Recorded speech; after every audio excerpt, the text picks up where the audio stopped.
ডিভোর্সের আগে শ্বশুরবাড়ি জেলখানা মনে হতো। ডিভোর্সের পরে এখন নিজের বাড়ি নরকের মতো লাগছে।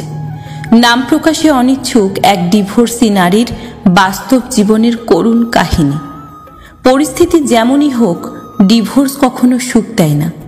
কমপক্ষে কোনো মেয়ে সুখী হতে পারে না।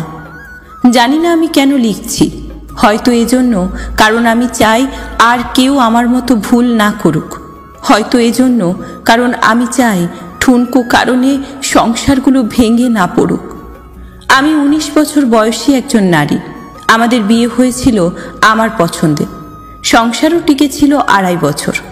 আমাদের একটা ছেলেও আছে, ওর বয়স 1 বছর। আমার স্বামীর স্বভাব চরিত্র সবই বেশ ভালোই ছিল, শুধু একটু জেদি। অবশ্য তাও সব সময় না, মাঝে মধ্যে। মানুষ ভাবে ওর বদ জেদের জন্যই বুঝি আজ এই অবস্থা, কিন্তু আমি জানি আমাদের সমস্যার শুরুটা ওর দিক থেকে হয়নি। সব সংসারেই তো টুকটাক কিছু সমস্যা থাকে, ওরকম আমাদের মধ্যেও মাঝে মধ্যে ঝগড়াঝাটি হতো। কিন্তু ঝগড়া বাঁধলেই আমি তল্পি তল্পা গুছিয়ে বাপের বাড়ির দিকে হাঁটা দিতাম। বাপের বাড়িতে বোনরাও আসতো, আর ভাইরা তো ছিলই। ওদের কাছে কেঁদে কেটে সব বলতাম। তখন সবাই ওকে ফোন করে বেশি কথা শোনাতো। আমার ছোট বোন তো রীতিমতো অপমান করত। আমার কাছেও মনে হতো ঠিকই আছে, কত বড় সাহস আমার সাথে লাগতে আসে, আমাকে নিজের মতো চালাতে চাই। আমার মধ্যে কেমন যেন একটা জেদ কাজ করত। ওর কাছে ছোট হব, ওর কাছে নিজের ভুল স্বীকার করব, মাপ চাইব, এটা ভাবতেই পারতাম না। উল্টো বড় গলা করে বলতাম, ডিভোর্স দাও, তোমার মতো লোকের সাথে কে সংসার করে। তবে ডিভোর্স আমি কখনোই মন থেকে চাইনি, ওটা ছিল মুখের কথা। ওর সামনে ছোট হওয়ার চাইতে ডিভোর্স চাওয়াই আমার কাছে সঠিক মনে হতো। একদিনের কথা এখনো মনে পড়ে। সেদিন ছোট একটা ব্যাপার নিয়ে তর্ক করতে করতে দুজনেই খুব উত্তেজিত হয়ে পড়েছি। রাগে আমার শরীর কাঁপছে, যা মুখে আসছে তাই বলছি। তুই তোকারি, গালিগালাজ, অপমান কিচ্ছু বাদ যায়নি। এক পর্যায়ে সহ্যের বাঁধ ভেঙে ও আমার গায়ে হাত তুলল। এর আগে কিংবা পরে কখনোই ও আমার গায়ে হাত তুলেনি, কিন্তু ওই একটা থাপ্পড়, ওটাই যথেষ্ট ছিল। আমি বাপের বাড়ি চলে গেলাম।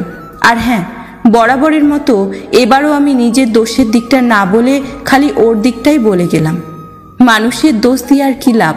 সবাইকে যা বলেছি সেটার উপর ভিত্তি করেই তারা বিচার করেছে। পরিবারের সবাই বলল, এমন ছেলের সাথে সংসার করার কোনো দরকার নাই, মামলা ঠুকে দাও। আমি সবার পরামর্শে মামলা করলাম। ওর নামে নারী নির্যাতনের কেস করা হলো। খুব দ্রুতই ওকে পুলিশ ধরে নিয়ে গেল। ওর পরিবার থেকে বড়রা সবাই এসে বারবার অনুরোধ করলো আমি যেন এই কেস তুলে নিই। ভেতরে ভেতরে আমিও চিন্তা করতাম, আচ্ছা আমার স্বামী কি আসলেই দোষী? ও কি কোনোদিন নিজে থেকে আমার গায়ে হাত তুলেছে? আমি যদি ওকে এত খারাপ কথা না শোনাতাম, তাহলে কি ও আমার গায়ে সেদিন হাত তুলতো? আমার বাবা মা আমাকে বুঝিয়েছিল, আমি যদি এত কিছুর পরেও ফিরে যাই, তাহলে ও ভাববে আমি বুঝি অসহায়, আমাকে আরো পেয়ে বসবে, আমার উপর ইচ্ছে মতো ছড়ি ঘুরাবে। একবার গায়ে হাত তুলেছে মানে বারবার একই কাজ করবে। কাজে নিজে থেকে ফিরে যাওয়ার তো প্রশ্নই আসে না। কিন্তু আমার মনের ভেতর কে যেন চিৎকার করে বলতো, ও তো এমন লোক না। তবে ও যেদিন আমার গায়ে হাত তুলেছিল, সেদিনই হাত জোর করে আমার কাছে মাপও চেয়েছিল। এসব ভেবে ভেবে আমি মামলা তুলে নিলাম, তবে ওর কাছে ফেরত গেলাম না। কিছুদিন পর 2 পরিবার থেকে বিচার সালিশ হলো। সবার কাছেও দোষী প্রমাণিত হলো। সবাই ওকে নানা কথা বোঝালো, উপদেশ দিল। তারপর আবার সংসার শুরু করলাম। এর পরের কয়েক মাস ভালোই চলছিল, কিন্তু হুট করে আবার কি একটা নিয়ে আমাদের ঝগড়া বেঁধে গেল।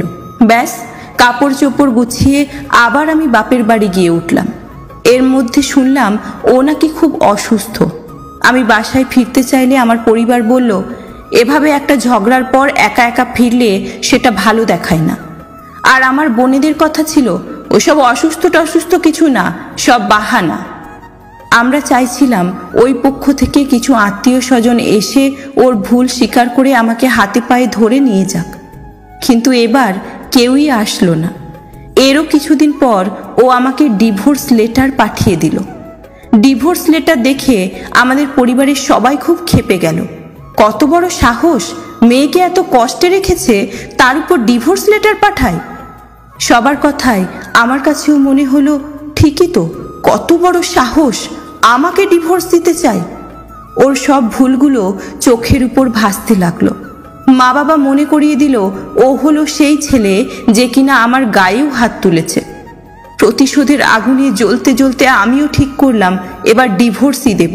কে চায় এমন ফালতু লোকের সংসার করতে? কোর্টে গিয়েও ওকে হেনস্থা করার চেষ্টা করলাম। আমার মাসিক খরচ বাড়িয়ে একটা আকাশ ছোঁয়া অঙ্ক দাবি করলাম। আমি চাইছিলাম ওর যেন দেওয়ালে পিঠ ঠেকে যায়, যেন নিজে থেকে আমার কাছে এসে আবার সংসার করতে চায়। আসলে ডিভোর্স হোক আমি কখনোই চাইনি, কিন্তু জেদ আমাকে খেয়ে নিচ্ছিল। আগ বাড়িয়ে ওকে ডিভোর্স তুলে নিতে বলা আমার পক্ষে অসম্ভব। ওর কাছে ছোট হওয়া আমি মানতেই পারিনি। কিন্তু আশ্চর্য ব্যাপার, ও আমার আকাশ ছোঁয়া সমস্ত দাবি মেনে নিল। আমাদের ছেলেকে আমি পেয়ে গেলাম, ভরণ পোষণ, মাসিক খরচ, ওর সম্পত্তি সব। বিনিময়ে ও পেল শুধু ডিভোর্স। আমাদের ডিভোর্স হয়েছে আজ 3.5 বছর। ও আবারও বিয়ে করেছে, সুখেই আছে বোঝা যায়। আসলে ওর মতো নির্ঝঞ্ঝাট স্বামীকে নিয়ে মেয়েরা হয়তো সুখেই থাকবে। এখন আমার নিজের কথা ভেবে আফসোস হয়। মানুষের মুখের কথা কখনো কখনো ছুরির চেয়েও ধারালো হতে পারে। ও আমাকে একবার থাপ্পড় মেরেছিল ঠিকই, কিন্তু আমি কথার তীরে ওকে ছিন্ন বিচ্ছিন্ন করে ফেলতাম। শারীরিক নির্যাতন করিনি সত্যি, কিন্তু মানসিকভাবে কষ্ট দিতাম।